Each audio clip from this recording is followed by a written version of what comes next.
Hayat başlar hapsolursun gemide.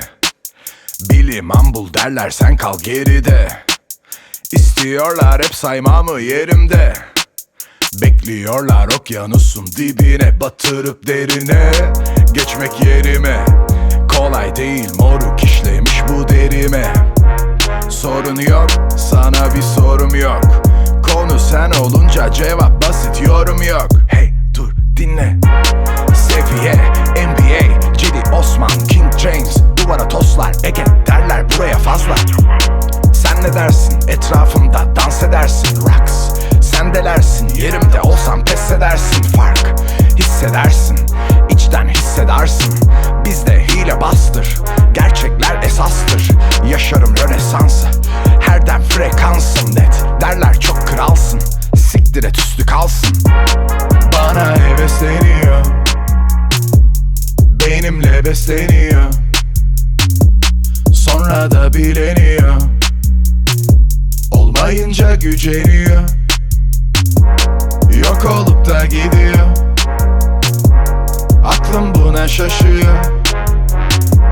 Sanki bir güç koruyor ve biliyorsun sorun yok. Sorun yok, sorun yok, sorun yok. Kafamıza göre takılırız, sorun yok. Sen bir köşede oturup sızlan, sorun yok. Şişede durduğum gibi durmam, sorun yok. Sorun yok, sorun yok, sorun yok. Kafamıza göre takılırız, sorun yok. Sen bir köşede oturup sızlan, sorun yok. Şişede durduğum gibi durmam, sorun yok. Ege Bumbaye, hey sorun yok. Çanlar kimin için çalıyor? Sırtımı yaslayıp izlerim zaferim. Ortaya koyduğun karakterin mi yoksa bir kabare mi?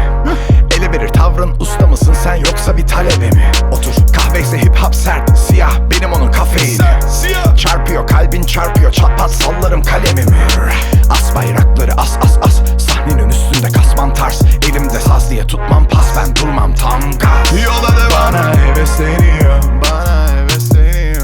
Benimle besleniyor, benimle besleniyor. Sonra da bileniyor, sonra da bileniyor. Olmayınca güceniyor, olmayınca güceniyor. Yok olup da gidiyor, aklım buna şaşıyor. Sanki bir güç koruyor ve biliyorsun sorun yok. Sorun yok, sorun yok, sorun yok. Kafamıza göre takılırız, sorun yok. Sen bir köşede oturup sızlan, sorun yok. Şişede durduğum gibi durmam, sorun yok. Sorun yok, sorun yok, sorun yok. Kafamıza göre takılırız, sorun yok. Sen bir köşede oturup sızlan, sorun yok.